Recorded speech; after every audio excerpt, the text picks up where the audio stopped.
Today is one more episode of Passionpreneur Live. I'm here with my unbelievable friend, my partner in crime, Lily, all the way from Canada. Hi, Lily. How are you? I am doing amazing. I'm so good. I'm so good that I'm here now. Yeah, Yeah. I just cracked a joke. That's why she was laughing. She asked me, "Is there a ghost here around?" I said, "No, ghosts don't know me. I mean, I don't know. I don't believe in ghosts, but ghosts believe in me." I know. There was a strange audio sound. That's what it was. Yeah, we are trying to figure out, is there a ghost around somewhere? I see two ghosts here. It's three devs. Three days. It's All too right. much. Too For much. people, yeah, for people who've joined for the first time, let me tell you the format of the show. We come every week to answer your questions on how to start a business, how to build a business, how to solve challenges in business, and how to grow in life. So we come with the question. Lily comes from she gets the question from Evan Carmichael's show. Some of the questions I get from my Care Nation and Passionpreneur community, and we try to answer all those questions as we can. And we also take live questions from the audience. So if you tune in live, thank you so much. This is your friend Dave Gadhvi, and we are about to get into the show. Yes, I love it. All right. So, ready for your first question, Dev? Let's do it. Wonderful. Okay. So, the first question is from Yasmine. So, she's asking, what is a good business for young people to get into? Wow, that's a beautiful question because and it is such a timely question. If you would have asked me this question probably 10 or 15 years ago, I wouldn't have answer for you, okay? Because I myself probably we would have not been even connected like that time. So we are living in such a beautiful time, and there are some new business opportunities, business ideas which are actually coming surfacing, which was never ever possible. Have you seen anybody making money sitting in home and making more money than the traditional businesses? Nowhere possible, right? I was reading this book, Crushing It by Gary V, right? And in that book he said that the traditional, on an average income of a salaried 9 to 5 person in America is about 50,000 US dollars a year. Now an Instagram person, if he's an influencer, that person, if let's say the person has like 10,000 or 50,000 followers, that person can make 5,000 per month, which actually crosses the average income of a regular 9 to 5 goer. And that Instagram influencer just has to sit at home, just click beautiful picture, and if you're pretty like Lily, then you would make more money. So that is one. Okay, Instagram influencer is new opportunity that you may have not even thought about. Okay, then there are so many. You can be a copywriter, you can be a content creator, you can do Facebook marketing ads for your clients, you can do digital marketing, you can do social media branding, and I can just go on and on and on. Okay, there are so many avenues now. If you're not sure where to start, which platform to start, here's my golden rule: start from your passion. If you know what you're passionate about, okay, that's one way where you can start. That, hey, I'm passionate about this thing. How about training dogs, right? If you're passionate about dogs and if you have some skills there, why don't you teach others how to train your dog? And that's where people have made a lot of money. And there was one more case study. I'll go back to that book because it's so fresh in my mind. There was one person, I forgot his name, who Gary mentioned, success story. That person was working as a valet for 11 long years. And parallelly, he was even featured in some of the music albums like Alicia Keys or somebody, but he was not making much money there. But after he had dogs and he started taking his dogs for walk, there were some people who wanted to know how he's managing, 2 or 3 dogs, and then he started actually babysitting those dogs or taking those dogs for a walk and training them in the neighborhood, and everybody started approaching him. Today Hmm. he has built a big business on, online. He's teaching people on how to train your dogs, and that's how it all started. For 11 long years in his career, he did not know whether he'll end up, becoming a dog trainer. He saw a lot of episodes, The Dog Whisperer, and he got inspired, and it was natural to him. And he said, okay, this is my calling, this is my passion. Then he started building business around it. Now he has multiple, streams of income just from that. So Wow. Figure out what you're passionate about. Okay, Yeah. number one. Number two is find out where your skills are. If you are already have some abilities, try and see what you can do to help others, and then use the social media platform to amplify that and monetize it. Right, that's what I usually talk about in my workshop at a length. Right, how to quit 9 to 5 uh, rat race and build your business around passion. Yes, Lily, you were saying something. Wow. No, that's pretty cool. I was thinking of what's his name? Caesar. The dog whisperer. I was thinking about him for a second. Yeah, yeah, he's quite But famous. yeah, that's incredible. Yeah, I love young entrepreneurs. I think they have so much passion and energy. And like you were saying in the beginning, like 10 years ago, this wouldn't be possible. But now there's just so many different things that you can do. And also adults, like people who are older, are also respecting the youth now. Whereas before, when I was growing up, the older people did not want to take advice from me. So like one of the things, like just to kind of broaden it, like you spoke on behalf of the thought leadership, being a thought leader and having a social platform and getting people to follow you as an influencer.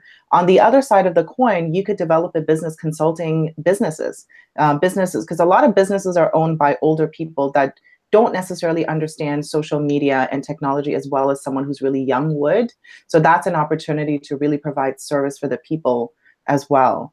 I would Both approaches are great. I think it depends on the person, because sometimes certain people are more want to be the face of their brand, and some people want to do the behind the scenes. Figure out what your personality type is like, and each path is amazing. Could take either one. Yeah, no, I completely agree. And coming to that point, Lily, you touched upon a beautiful point that people who are in the 40s and above, they have no idea how to use the social media Mhm. platform, how to edit the videos, how to do sales funnels, webinars. They have no idea. Yeah. And there's one end of it, right? And the other end is, young kids, when 18 or maybe 20 years old, they're still playing with the social media. Still, they don't have a lot of idea how to build a business. Like there are few very smart, brainy kids who are already working and building their business in 19 and 20s, but there are very few people know that.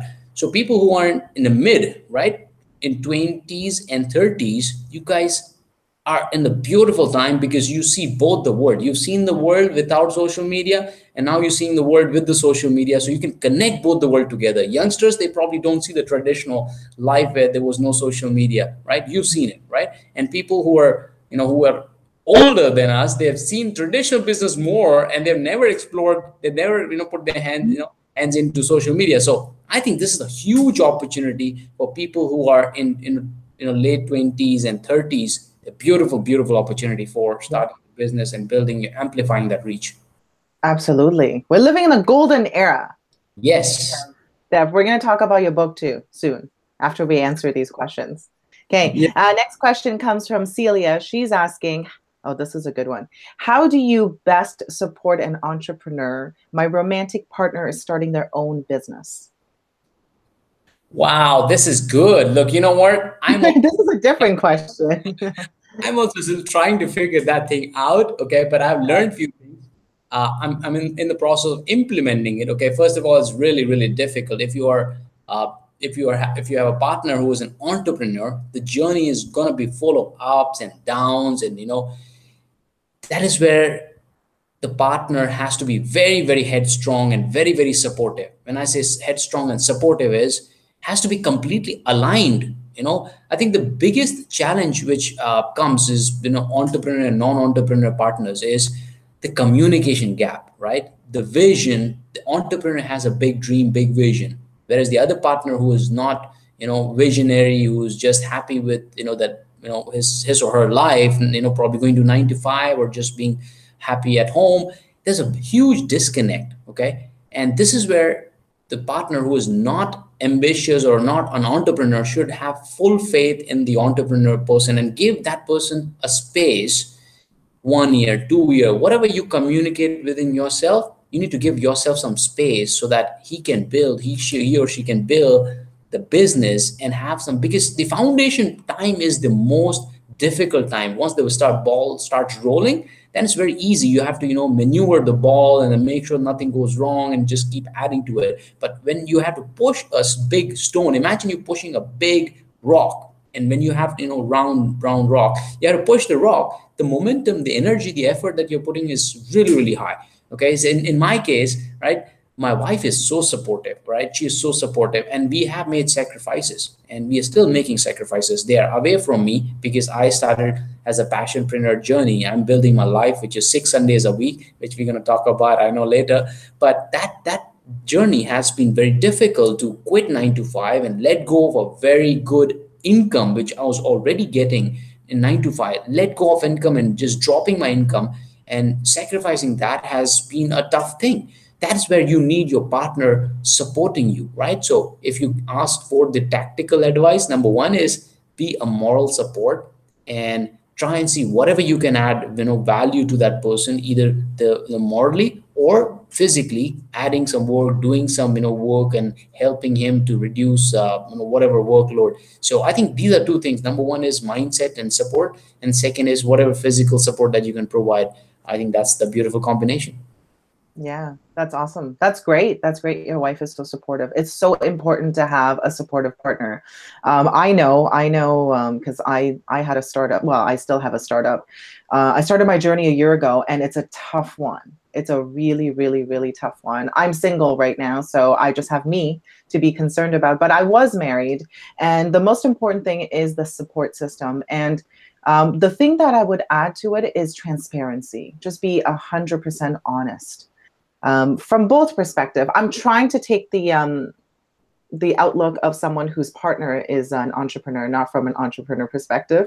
So I have to put myself on someone else's shoes, is being absolutely transparent. If there's something that's not going well, there's something that needs to be talked about in any relationship, actually, not just entrepreneur or any kind of profession, is just to be honest. Something is not working, and just talk about it as soon as possible, because I have seen a lot of relationships, people don't communicate, and then that becomes a bigger and bigger and bigger problem. And it's just to kind of cut it short, talk about it, try to come up with a solution, and always remember, when you're married to someone, it's a team effort, and it just has to work that way. Yeah. So that's one question. All right. So next question. Sure. We got one more. Dan. Dan is asking, I'm on a crossroad in my life, and I really want to pursue my own business, but I don't know where to begin. What do you think? From That Dan. question is right up my alley. Dan the man. Dan the man. Okay. I like the name Dan because Dan Log is my favorite person as well. So good. Oh, I see. Yeah. I'm really excited to meet him in October. So, Nice. yeah, good question. Okay. When, again, this is my topic because I covered this in my workshop, and I spent whole day discussing when to quit 9 to 5, when to start your own business, and what mindset you need to have, what financial status you need to have, or financial situation you need to have, and what knowledge and skill you need to have, right? These are three things that we usually discuss. So look, there's no right or wrong time. Okay. So the question is when to start a business, right? From the timing aspect. Is that right, Lily? He just doesn't know how to even start. It sounds to me that he wants to start his own business, but he doesn't know where to begin. Where to begin? Okay, not just the timing, the where to begin. Okay, here's what I say. Okay, here's what I say. You may be good at something, or you may be interested or passionate about something. Start there. Start with both the places. Now you may think that, hey, but Dave, I'm probably interested in 2 or 3 things. Do all, right? Do all. Nobody's stopping you. And I'm assuming that you're probably young lad, probably in 20s or 30s. And if so, you have a huge advantage, right? You can fail for next 5 or 10 years and nobody cares, man. Trust me. You will learn so many things. You will actually become a better version of yourself. Try so many things. Try and fail, okay? Try and fail if you want, and then you will find a winning horse. As all the gurus, they say, Mark Cuban says that you just have to win once out of 10 times. And that's about it, right? When I'm doing the next workshop, I have like 6 more workshops lined up. And whatever it is, last workshop, I was hoping it would be better participant. I made some few mistakes, but that's okay. We all learn from our mistakes. But all I know is I just need to win in one workshop, right? One workshop, would give me what I want in terms of the clientele that I need, people that I will be serving in the long run, and how I'll be helping them transform. I just need one workshop. Same way, you try three, four, five different things which is you're passionate about or you're interested in, or maybe that's your skill. Just try all those things and see how much impact that you can make on others, how much value you can add to others, and what you can contribute. And once you have that feedback loop, when somebody tells you that, hey, thank you, you did a great job, you solved my problem, or you added value to my business or whatever it is, once you get that feedback, that will become very addictive, and then you want to have more and more and more, and then the ball will start rolling. Okay, with the immediate action item, here's where you should start talking to the world using the social media platform. Okay, blog, text, build a community, do the YouTube channel or whatever it is. Video is going to be huge. Okay, because we are connected here because of YouTube, so you should start doing that. And whatever your knowledge and whatever you've learned, you just keep sharing with people, without any expectation. That's what I did when I started 2 years ago. I just gave and gave, and I still continue to give 80 to 90% of my content. And Lily also did like more than 100 coachings free, right? So start there. Use social media. Start with a quote. That's how I did. Probably then you upgrade yourself to a blog, and then you upgrade yourself to video. Then you write a book, and then it becomes book, more books. And So then more books. And we were talking about your third book. No, third book. What am I saying? Second book. second, and I've already started writing the third as well, Lily. By the way.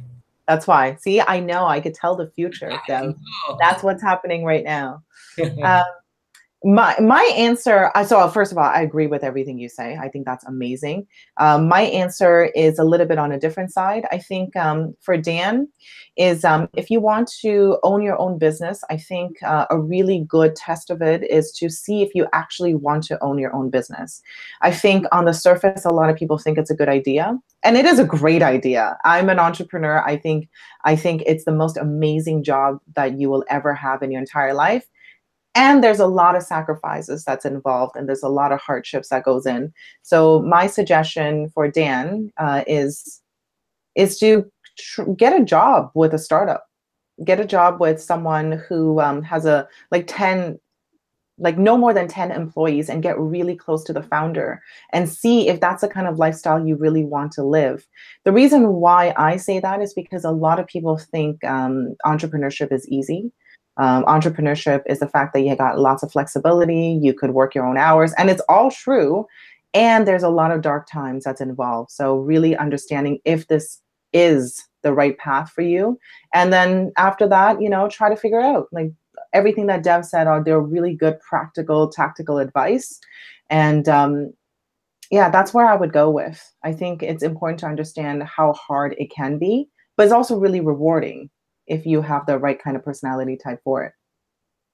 Oh yeah, beautiful. I agree. You need to be very clear on why you're doing, and then have that thing aligned before you even get into it. If you're entering it, if you're trying to become an entrepreneur because everybody is becoming, because there's a lot of money out there, then maybe it's not the right way. You need to have your why figured out, as Lily mentioned, that why you want to get into it, and have it more clarity there before you get into something. But Yeah, again, I know. no harm. Start giving to the world. You will figure out what you want to do. Yeah, absolutely. Yes. Do we got any questions from the chat, Dev? I'm gonna look at them. Just a quick shout out to Shubham, Michael, all in one. Harjeet, thank you so much. He says, I'm your big fan. Thank you. Oh, wow. Thank you so much. All right, Sagar has a question. Okay. Sagar says that how can we learn a sales if you're not an MBA or you don't have a sales background and you still want to sell a product? So how would you go about that? First of all, what's his name? Sagar. Sagar. So first of all, Sagar, you need to let go of the idea of having an MBA or any other thing to give you the permission to actually sell. I think that is a limiting belief in itself. I think people feel like I need a license or I need some sort of diploma or degree to do something. There's lots of ways to learn how to sell. There's learning how to sell from books. There's tons of really great books out there. I know Jordan Belfort has a really good book. I forget the name, but it's all about selling. Learning from YouTubers. I know Dev has tons of content about selling and marketing. So and actually doing different things. This is kind of a funny story. The reason why I speak so well is just tons of practice. And when I was a lot younger, I did telephone sales when I was in my teenage years, which which kind of helped me sell and kind of get through the discomfort of being rejected. I hated it. I hated that job so much, but it really taught me how to deal with rejection. So when I was 15, 16, 17 years old, that's what I did, telephone sales. It was horrible, but it taught me how to sell. It taught me how to deal with rejection, and you could start anywhere. And just I think I just let go of the idea that you need a particular piece of paper in order to start. Yeah, no, I completely agree that you don't need a formal degree, right? Have you seen those, Marwadis in our community, right? In the, Indian community, there's a Marwadi community. They are such a good salespeople. They don't have any formal degree. So whenever you think that, hey, I need a formal degree or MBA to sell, then just look at the successful, businessmen or people in your local community. They never had the sales degree, yet they're really rich and they know how to sell. Okay. Look, ideally, if you ask me, I would not want to sell. Okay.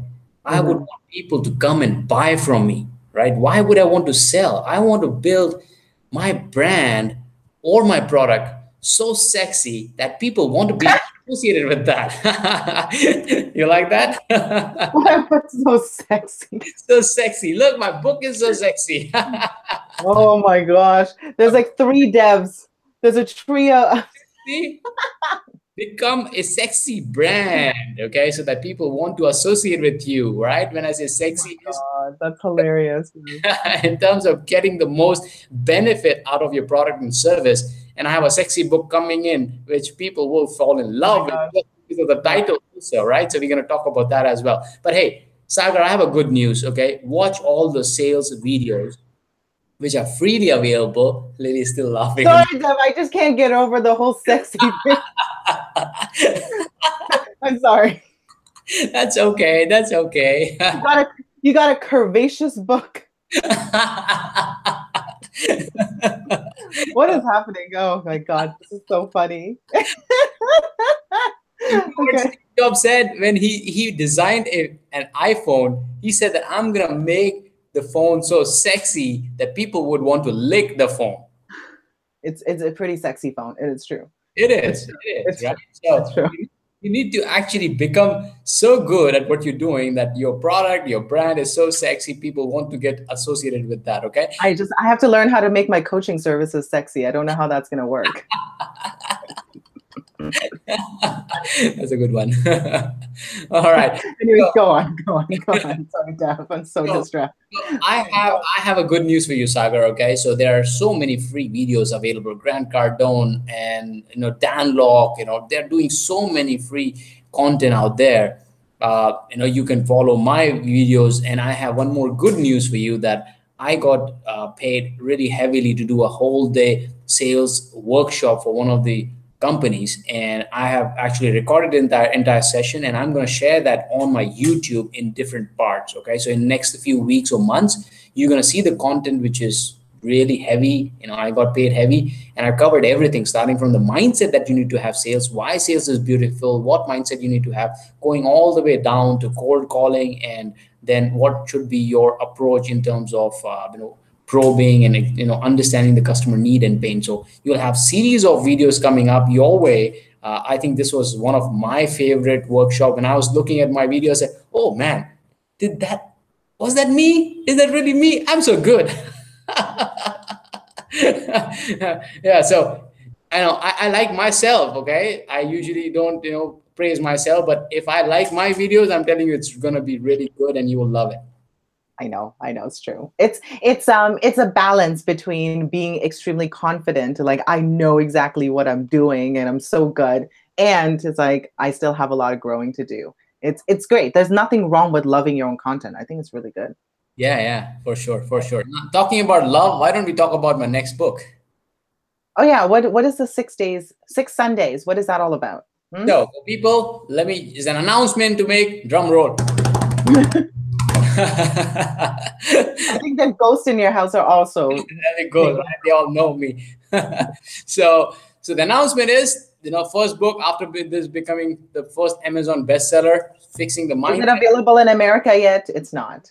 Oh yeah, it's not in America yet. It will be pretty soon. So the second book would be the 6 Sundays a week lifestyle. Now I have been getting a lot of positive and even little bit of negative and jealous feedback as well that Dave, is it not? It's not possible to have 6 Sundays a week.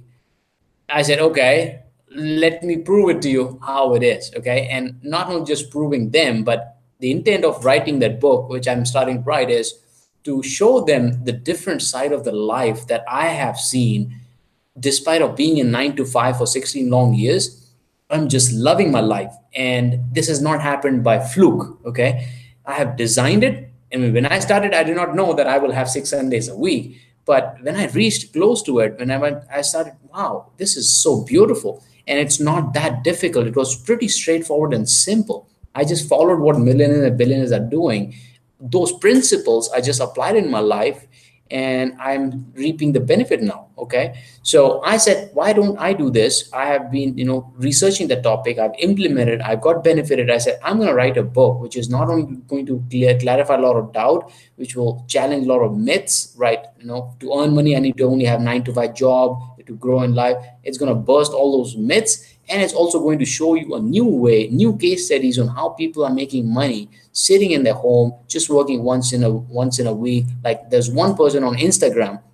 He's a designer. He designs a shirt on every Wednesday live on Instagram, and he shows up, that this is the only design that's going to be available of this kind. You want a book order, book it now. Okay. And he takes all the money, goes to the printing shop and say, hey, these are the orders, ship it. And he makes $50,000 for every month, right? $50,000 a month is a big amount for a youngster who's in 20s, and he has a long way to go. So that's just one example. So I'm going to break a lot of myths that you have to, exchange time for money. That's not how the future is going to be. There's a new wave, which is, I call that a wave, which is a passionpreneur wave, where people will be, spending only one day in a week, just few hours, exchanging the value. And that's about it. They'll be making, it's a lifestyle entrepreneur. They'll be working from anywhere, very small team, delivering high result, less cost, and more benefits, right? Everything is going to be there in future. So I'm going to give the glimpse, and then finally a step-by-step process on how you can actually design your life so that you can end up being, living a 6 Sundays a life. So that's the book. That's pretty cool. So what does it mean to live 6 Sundays? So what does it mean? What does it mean to live 6 Sundays? Oh, what does it mean? It means that you are free to do what you want, when you want, and how you want, who you want with, right? That's the liberty, that's the freedom of having Sundays, living your Sundays and enjoying what you're doing and just do what you want. Beautiful. I love it. I love it. When's that coming out? Started writing, so it'll take a few months for sure. I don't know exact date, but yeah, a few months. Okay. Are you going to document your journey in writing a book? I'm planning to. That'll be good. Yes, I'm planning to do that. Yeah, I like it. Good. So great. Let's see what more questions we have. Okay. Oh, there's one person saying, hello, Lily. The Bo has arrived. Oh, Bo from 4-Minute Masters. He's a really good friend of mine. Okay. Yes. And he also is working on some interesting stuff that'll be coming out very soon. It's a top secret. But we'll see. It'll be on a very big channel. Hint, hint. Okay, yeah. I'm going to follow him. I'm going to follow Bo. Bo, I'm going to follow you, man. Thank you for tuning in. All right. There was a question. What do you know about Bitcoin? I don't know much. And I'm not so even, into it. Lily, are you into Bitcoin? I'm not into anything that is trending. Mm-hmm. That's what it is. I'm not saying that there's anything wrong with it. It's just I think a lot of people are jumping on the bandwagon with Bitcoin and cryptocurrency. That's how I feel about it. I'm just not interested in anything that's too trending. Yeah. And I read this somewhere, and even Warren Buffett and all the successful people, if they enter into something, they enter way in advance when nobody knows about it. And by the time becomes a trend and all those things, they're reaping the benefit, right? And people like us, when we realize, oh, this is what is trendy, we all try to jump into the bandwagon, but we realize, oh, it's pretty late now. But hey, it's your call, your subject. That's what I heard. So, again, Zig Ziglar said, like, when everybody's zigging, you should be zagging. So See? if everybody's going to Bitcoin, Bitcoin, Bitcoin, then you probably know what is to be done. But again, be cautious. Yeah. Only invest the amount that you can afford to lose. So, Yes. all right. Rancho Roshan says, I want to be successful in life. I want to success in life from my failure. Currently studying computer engineering. I am in last semester. I feel like giving up now. I have a lot of backs. I fail a lot. I'm such a failure. Okay, so Rancho Roshan feels that he's a failure. Man, how can you be a failure? You've not even started living your life. You're still in, the education world. So Lily, what's your take on this? Oh my gosh, this comes up a lot. I think a lot of people tie their self-worth to the outcome of something. That's why you feel like you're a failure. And being failing is not a bad thing. It's actually a really good thing. We could learn a lot from failing, but never take on the identity of someone who's a failure. I think once you detach yourself from the outcome, like this, now I'm going into a little bit on the spiritual side now. It's like understanding that you have everything that you need within you to do whatever it is that you want to do. Dev and I are both an example of that. We're not victims of circumstances. We learn from our failure. Failures is a separate thing. You are not a failure, and you have everything, and you're not alone either. A lot of people feel this way. A lot of people tie their self-worth to the company or to money or to relationships even. Don't ever feel like that. It's just the beginning for you. And if you learn to love failing and learning from it, then you're going to be very successful. Yeah, I mean, I completely agree. Come on, Roshan, you still have a whole life. So, as Lily rightly mentioned, what is failure? Failure is when you accept the circumstances and you succumb to, the situation. That is a failure, and you cannot fail. You only fail when you give up, right? So let me share a story, right? There's a one small kid. He was in a school, and his teacher asked him that, hey, can you read this? He said, sir, I cannot read this. I'm the dumb kid. And I said, who told you that you're dumb? He said, Mhm. that's what everybody's telling me. Do you know who the person is, Lily? You. No, No. not No, me. I got so Not excited. me, not me. Right. So that person, so this teacher tells this to the student, said that, hey, young Yeah. man, never let anybody I say, know who it is. who Les is, Brown. oh, yeah, there you go. There you Yeah, go. yeah. I've heard that story. Yeah, yeah. Les Brown. Yeah. So, said never let anybody tell you that you are dumb or you're a failure. Okay. Same way, who are others? Who is the university to tell you that you're good or you're a failure or your success? The university marks does not define your success. And I can give you so many examples of people, especially here's a good news. You want to hear good news? People who fail an exam and who cannot focus. I don't know what is the word they call it, right? People who are not good at books and studies. What do you call them? I I don't forgot. know. I forgot the word. Dyslexic. Dyslexic. Okay, okay, yeah, yeah. People are dyslexics who are not able to study and who don't know how to focus on studies. 10, I mean, 7 out of 10 entrepreneur or successful people, they're dyslexics. So that gives you a ray of hope. And in fact, you know what the funny part, I never shared this with anybody. If my wife listens to this, probably she'll kill me. So my daughter Ariana, she is 3 years old, okay, and she is lazy in terms of studies, okay. She would find all her ways not to do the homework, okay. I want to pee, I want to go to bathroom, I want to have food, okay. She'll get all the that's Procrastinating very everything. smart kid, okay? She's a very smart kid, okay? But when it comes to A, B, C, D, and all that thing, she's not so good, okay? But I don't care because I know the fact that people who are not good at the books and education, they go on to do something really, really great.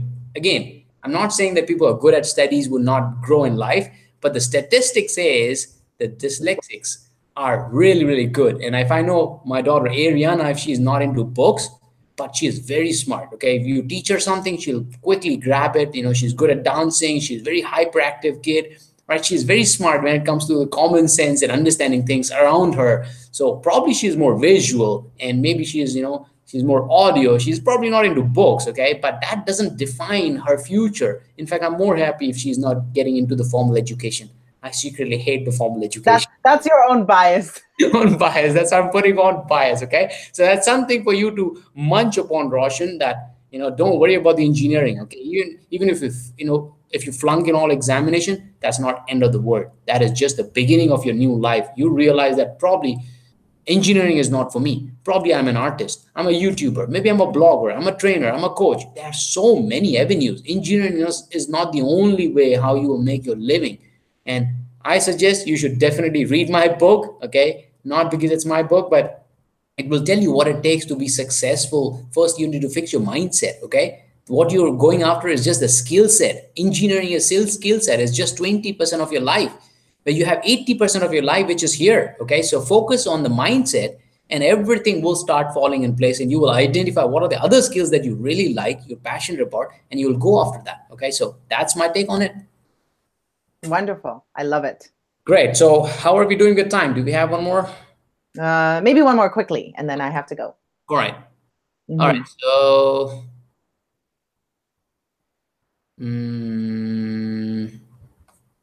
okay. I think it's only Sagar. Okay. Sagar also. He loves his questions. He loves the questions. Sagar is a very active kid. Nice. So he's saying, how can I make an impact on customer who already had a bad experience with your service? Like, should I go with the door-to-door sales as a part? Oh, okay. It's two questions. So how to take care of the situation where the customer had a bad experience with the customer client services. And then second question is, how do I go with door-to-door sales as a part-time job if I want to be best in sales? So to answer your second question, Sagar, I'll say, yeah, door-to-door is good, man. If you can find time, part-time, go for it, okay? But Lily, I'll let you answer those questions.